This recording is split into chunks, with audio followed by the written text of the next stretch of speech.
Our next speaker is Ron DePinho from the Dana-Farber, who is going to address a very important subject that all of us have been dancing around. Do we have better predictors for outcomes and prognosis in this disease than simply using PSA and maybe the Gleason score? Ron? I've learned a lot this morning, and I want to tell you about a couple of things that I think is useful for this community to think about, and it's a bit different from how I think most are thinking about this area of cancer science in general. So one of the, and I want to cast a broader net initially, and I think some of the comments that were made really speak to some of the central issues that are important in understanding and treating cancers like prostate cancer. And the issue that I'll be talking about is the one of trying to manage more accurately early stage cancers. This is not just the case for prostate cancer. There's an enormous amount of progress that's being made in early detection. And right now, about 60% of cancers are diagnosed at stage 1-2. Most of those cancers are locally managed.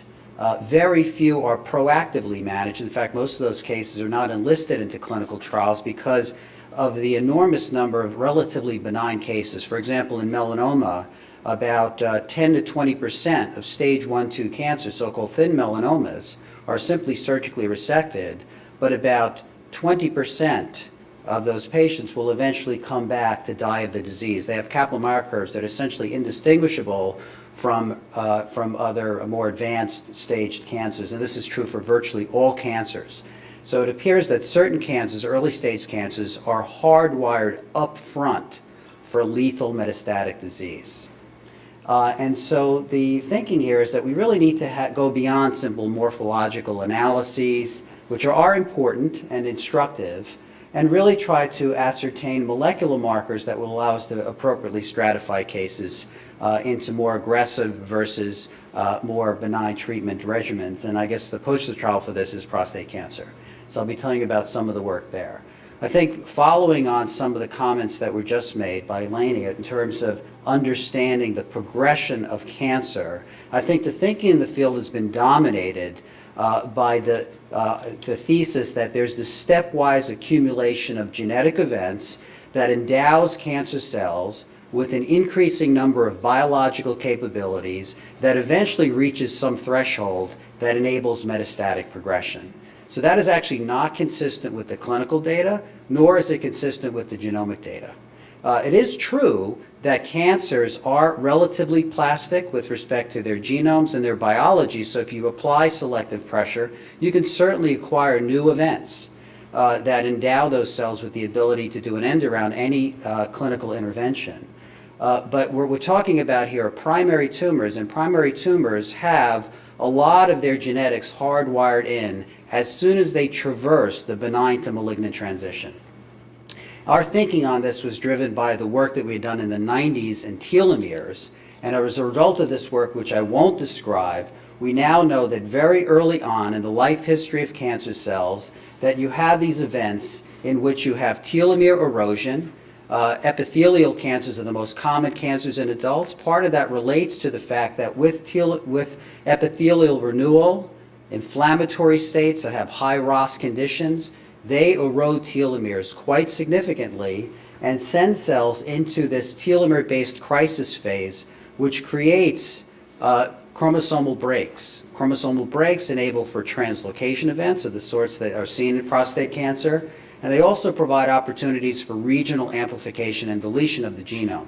All of that happens very early on in the development of cancers, so that at the point that you have, for example, DCIS in breast, KIN in prostate, high-grade dysplasia in colon, the level of genome complexity that exists in those, quote, early lesions is equivalent, if not more, than what you see in metastatic disease.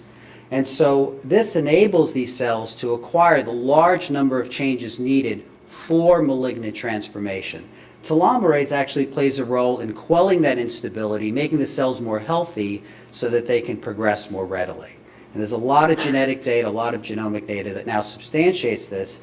In the context of prostate cancer, we know from the work of Alan Meeker that when you have PIN, you already have a significant amount of chromosomal instability. you have erosion of telomeres, as he's shown, and this is just shown here on this telomere fish assay with PIN. You already have a loss of these telomere signals, which you can readily see in the normal prostatic epithelium. So there's a lot of telomere-based erosion that occurs. Telomerase actually comes on at later stages in the disease to enable progression. And so if you think about this particular paradigm, which we termed episodic instability, at this benign to malignant transition, you're essentially dealt wholesale changes in your genomes up front. And so if you happen to acquire a constellation of events that also confers mutagenic behavior, the ability to grow at distant sites, such patients will go on to progress and metastasize in terms of their upfront genetics, whereas others may enable local tumor growth but are not endowed with those capabilities. And so one of the challenges in prostate cancers in trying to discern those genomic events was already alluded to, and that is that there's a staggering amount of intratumoral heterogeneity, both on the biological level as well as on the genomic level. And this is thoroughly consistent with this enormous amount, this cauldron of change that occurs as a result of telomere dysfunction and other mechanisms that destabilize the genome. And so you can imagine that if you're trying to discern from this molecular signatures that might enable you to figure out which patients are going to progress versus not, it's extremely difficult. And so what we've done is to exploit the experimental merits of the mouse. And this is the work of Jeff Ding in collaboration with Terrence and Laura Limucci, who's at the Harvard School of Public Health. And so what Jeff did was to have this take advantage of a model system that was developed by Hong Wu and Pier Paolo Pandolfi years ago, which is the P10 knockout. This knockout generates high-grade PIN, but is never metastatic. It has a very feeble progression phenotype. And what Jeff hypothesized is that there may be, as a result of loss of P10, activation of pathways that might be constraining progression. And so what he did was to examine mice that were either P10 deficient versus wild-type prostatic epithelium, do unbiased transcriptomic analysis and pathway analysis to see if you could discern such a pathway. And this unbiased analysis identified 4 pathways, one that made sense, which was the PI3 kinase signaling pathway. It's knocking out P10, that makes sense. Another pathway that's been shown to be important in prostate cancer, which is P53. And then 2 other pathways which were not really worked on, especially with respect to the epithelium, which was TGF-beta and BMP signaling. And these were very robustly overrepresented in the transcriptomes. And then we looked to see if this was in fact, this in silico observation was in fact true. And what you see here is that SMAD4 and the P10 nulls, which is a key signaling pathway for TGF-beta in cells, was dramatically upregulated along with other components in this pathway. This is shown here also at the level of immunohistochemistry. This is a wild-type prostatic epithelium with no SMAD expression, and you see that when you knock out P10, you have robust activation of SMAD4. We then turned our attention to human specimens and Oncomine data and could show that in fact almost all of the metastatic prostate cancers in humans have extinguished SMAD4. About 10 to 15% of primary tumors show low expression of SMAD4. And this is just Oncomine data showing that relative to primary disease, the metastatic disease universally downregulates SMAD4. Then Jeff did an additional initial study, which was to knock down SMAD4 in the one cell line, PC3 human cells, that still have an intact TGF-beta signaling axis. And that showed that in an orthotopic setting, that you can have increased metastatic potential of these P3 cells, that there's a metastasize to lymph node and to lung more readily. So that gave us some confidence that we were perhaps on the right track, that SMAD4 might be important for the biology of prostate cancer. But he wanted to look at this more rigorously, and he did a genetic experiment which he knocked out SMAD4 in the prostate. This is a conditional knockout, and there was no phenotype with an inactivation of SMAD4 only. These animals have been followed for well over 2 years. However, when you do the double knockout, SMAD4 plus P10 versus P10, what you see is that all of the animals of the double knockout are dead by 32 weeks of age. And this is just a side-by-side comparison of the tumors. This is a double knockout versus the P10 nulls, and they have highly invasive prostate cancer. If you do a serial analysis of the single versus the double knockout, what you see already by 11 weeks is invasion through the capsule, as well as by 15 weeks, very florid adenocarcinoma with a very nice, robust stromal reaction, etc., which nicely recapitulates the human disease. He also looked for evidence of metastatic disease, and 100% of the animals had metastasized, and where they metastasize is primarily to lymph node and to lung, as shown here by AR-positive, CK8-positive lesions in the lymph node as well as in the lung.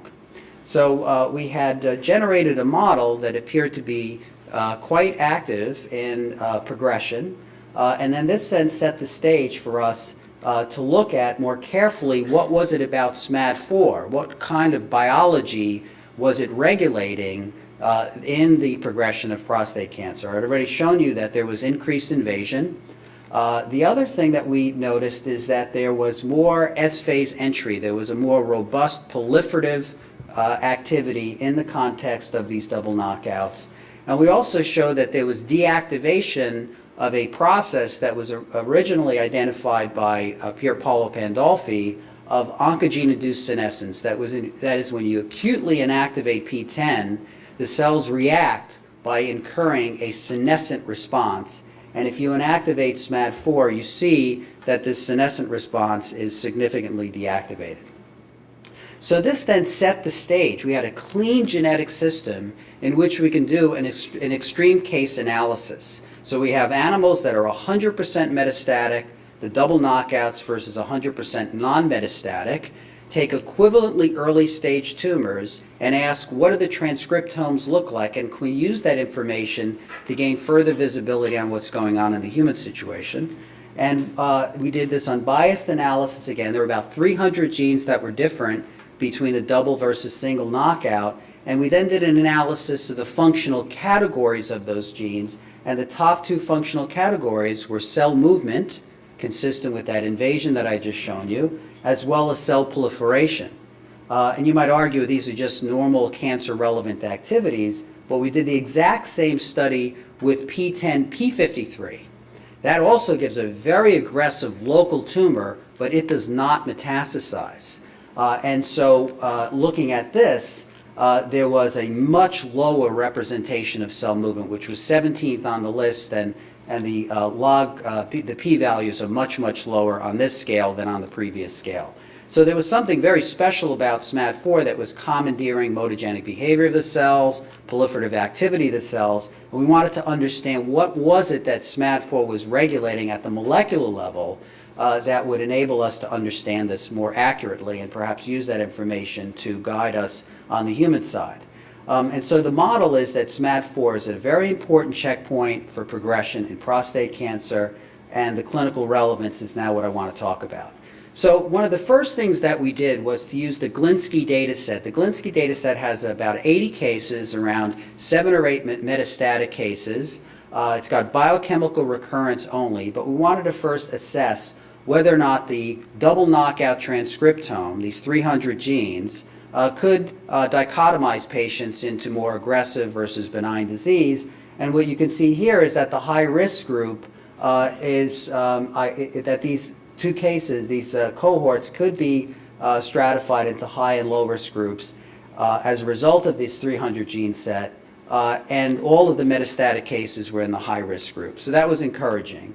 And also, just to nail the importance of this transcriptome, we did the same exact thing with the P10p53 transcriptome, and that was not able to dichotomize the patients. So that suggested that embedded within those 300 genes might be genes that could be helpful in identifying which patients might be hardwired for more aggressive disease.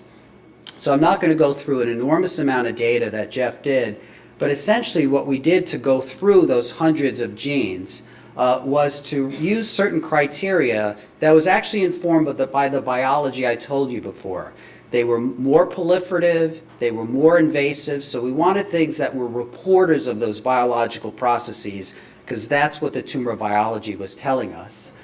We also wanted more direct targets of SMAD4, so we asked that there be SMAD4 as a transcription factor. We wanted things that were directly regulated by SMAD4, that were more proximal, since we knew that that was an important genetic element. We wanted it to be reflective of the tumor biology. We wanted it on the functional level to drive the tumor biology in these human cells, that when you overexpress it or knock those genes down, those genes would confer this enhanced metastatic potential. It had to be altered strongly in the mouse as well as in humans, and it had to have superior added predictive value over Gleason scoring and clinical parameters. So that's what we did, and the exercise was to take about 100 genes that were filtered through expression studies in humans, packaged them into lentivirus, then did a variety of surrogate assays for invasion and proliferation, looked for direct targets, looked for progression-correlated expression. In human prostate cancer, we got down to 2 genes. One gene, which was important for invasion, which was the top score, was SPP1, and the other one, which was very important for its proliferative activity, was cyclin D1. And we looked at all of the G1S regulators. It was really something special about cyclin D1, not even D2, which was able to commandeer the proliferative activity of prostate cancer cells. P27 was not correlated, P21, etc., but it was cyclin D1, as you can see here, that was significantly, robustly upregulated in the context of the SMAD4 deficient tumor cells. And we then assessed that on the functional level, and what this graph is simply showing is that enforced cyclin D1, in contrast to manipulation of the other elements, really dramatically enhances the proliferative activity of xenograft tumors from the PC3 cells. We then looked at SPP1, and we in Boyden chamber assays to look for invasion and mutagenic behavior of the cells. If you knock it down, you show that you have decreased invasion. If you overexpress it in cells that have a feeble invasive phenotype, you can enhance invasive properties. This is in vitro. We also showed this in vivo in terms of metastatic potential. So SPP1 appears to be a very robust regulator of invasive potential, mutagenic behavior of prostate cancer cells. I'm not going to go through this data in detail, but using a variety of reporter assays as well as in silico and biochemical chip assays, we show that cyclin D1 and SPP1 promoters are in fact regulated directly by SMAD4. There are binding elements that sit on those promoters, those cis elements, and can repress transcription of those genes. And when SMAD4 is missing, those genes get upregulated. Interestingly, it's the exact opposite in breast cancer cells, where TGF-beta actually plays a role in progression. In the context of breast cancer, the same binding of SMAD4 has the reverse effect on gene expression. So there's a lot of context specificity with respect to the signaling in this pathway. So the next step was to ascertain whether or not this is relevant to the human situation, and here we collaborated with Lorelei Mucci, Mira Stanford at the Harvard School of Public Health, the Physicians' Health Study, which has been around for several decades, in which you can follow prospectively cancer-specific deaths. There were 166 cases that at that time they had examined mRNA expression. They also had TMAs available, and there was very rigorous Gleason scoring by these very gifted academic pathologists. And so, as you know, there's a lot of variability in Gleason scoring out in the community, and so this is the best possible Gleason scoring that you could generate, in my view. So the first thing to do was to just ask, okay, we have a 4-gene set, and the 4-gene set in this case is P10, SMAD4, and the 2 genes that I just told you about, SPP1 and cyclin D1. And we asked, how does that 4-gene set rank in predicting lethal outcome in the Physicians' Health Study relative to 244 molecular signatures in the BRO database? And this ranked number 1 of the 244. So the possibility that this is by chance alone is close to 0. So this suggested that we had a signature that might be potentially useful. This is at the RNA level, and as has been pointed out, the enormous heterogeneity is a challenge in really assessing the quality of any particular signature, and so we opted to go the route of protein and immunohistochemical analysis to quantitate these genetic elements, these proteins, in tissues. And there we looked at TMAs, and we compared it to Gleason scoring and so on. The C statistic in the Physician's Health Study, and this is now 38 lethal cases and 367 indolent cases that were TMA'd, and then Gleason scoring only gives you a C statistic of 0.77, that the 4-marker set at the protein level gives a C statistic of 0.83, and the two together give a C statistic of 0.88, and I don't have the data, but with clinical data it goes to 0.92. So this is a very significant advance in the predictive potential of identifying which men are actually going to die from the disease. And I think this also tells us actually that Gleason's is capturing some biology that is not captured by the 4-marker set as well. So I think there's still room for improvement. There are additional markers that I think need to be identified so that we can really further enhance the predictive potential of any test that would go forward into clinical practice. And this is just a representation of what we see on the TMAs. You can see that there are very significant differences with respect to SMAD4 in low versus high risk, and changes that occur at the level of cyclin E1 and SPP1. And this is just a representative example. And so I think that this is providing us with opportunities to further enhance the management of cases. Now, we have to keep in mind that these are radical prostatectomies. These are not biopsies. We have not addressed the issue of having these markers really dichotomize men at very early stages in terms of diagnostic intervention. But I think with all of the advances that we just heard about this morning, I think this opens up the opportunity that we could potentially be more proactive in those men that are hardwired for lethal activity, and this may expand the opportunities for some of the agents that we heard about today. So this is just an example of how we've exploited the experimental merits of the mouse and genetics to discern a pathway that we think is now important for human prostate cancer, the TGF-beta SMAD4 signaling axis. We have shown that we now have a metastatic prostate cancer model that's quite robust. I want to emphasize that that we did not discern any bone metastatic disease, so there are clearly additional genetic elements that are important for that biology, and that it underscores the potential of using comparative oncogenomics, genetics, to identify and tackle some of the complex issues that are occurring in human cancer in general, particularly early stage cancers, which I think is an extremely difficult challenge for us going forward. And frankly, I would argue that this is going to be the frontier in the decade or two ahead as imaging advances, and this revolution in serum proteomics, et cetera, is going to give us not 60% of cancers, but the vast majority of cancers are going to be presented very early.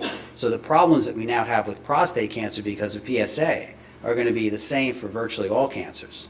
And so this is something we're going to have to be much more proactive about and really try to manage these cases so that they actually don't overburden the healthcare system. Right now we spend at least $500 million a year in unnecessary interventions in prostate cancer. It's just one cancer. And I think that's driven largely by the PSA use. The challenge at this point is going to be even more so as we start diagnosing a lot of other solid tumors with greater and greater precision. And finally, I want to acknowledge a gifted postdoc in the lab who's achieved escape velocity. So if you want a really good postdoc, this is the person. Jeff Ding, Terrence Wu, a gifted computational scientist, and I mentioned the important contributions of Lorelei Near-Stamfer and Max Loda as well, who is very important in enabling the TMA studies that I showed you. Thank you very much.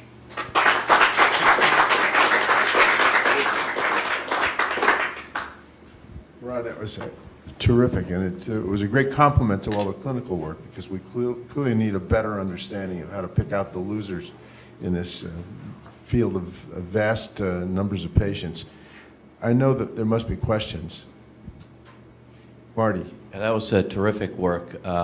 Just a question on an additional point of detail.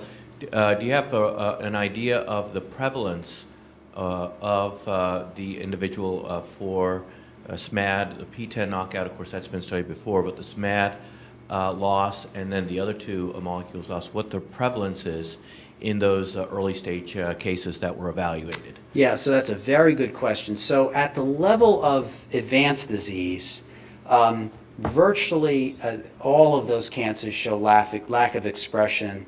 About 10% of those actually are the result of genomic deletion of the locus, but the vast majority are due to methylation. And when you look at just expression in the early stage cancers, about 10 to 15% show low levels of SMAD4 expression. Suggests, we don't know, but possibly those are the ones that have gone on to really progress. Now, that's a retrospective analysis of Oncomine data. We don't have the clinical data for that. But that's a very broad analysis of 6 different data sets suggesting that at least its rite of passage for progression to metastatic disease has to go through extinction of SMAD4. I have to ask one burning question. Does all of this have anything to do with androgen sensitivity? Well, I think that that's an area that we're very interested in assessing, because AR is so fundamental to the biology of prostate cancer. So any pathway that you discover that is relevant to the biology of prostate cancer has to be viewed through the lens of AR biology. Right. So I don't know. Just not I don't know. At this point. Yeah, exactly. Okay. Eleni? I have a couple of questions. I would assume that your standard deviations within and across the samples were very low, giving absolutely within the group. Yeah, and I also want to emphasize that this was done quantitatively. It was done by, imaging, quantitative imaging. Yeah. Assumed, but then I would like to point out that that is not the same with androgen receptor expression in that primary, and you probably... Okay, that's a good point, yeah. It's completely different. You have a lot of level of heterogeneity within the primary tumors, completely different from metastatic disease. But going back to what you mentioned regarding the metastatic potential of these diseases, which you pointed out, was there also a subset that you analyzed for that locally advanced disease that we sometimes get and not metastatic? We haven't parsed that out yet. There's all these sub-studies that we want to now embark on, looking at that, looking within certain Gleason's, categories, so on and so forth. Final, quick question. Do you think we should apply it to the CDC technology, or are you good just with primary? I would be, I think it's certainly worth looking. I think the challenge there, just from what I've learned about cancer genetics and biology in general, is the enormous amount of change that occurs at the transcriptomic level when you have cells in different microenvironments. Very dramatic changes that occur that are, literally hundreds, if not thousands of genes that change. So it's possible that if you really have the core elements that are responsible for driving the disease, that would be a way to look, and I would urge looking at genetics and genomics, not necessarily transcriptomics, which is subject to the varied winds of, microenvironment. Chuck?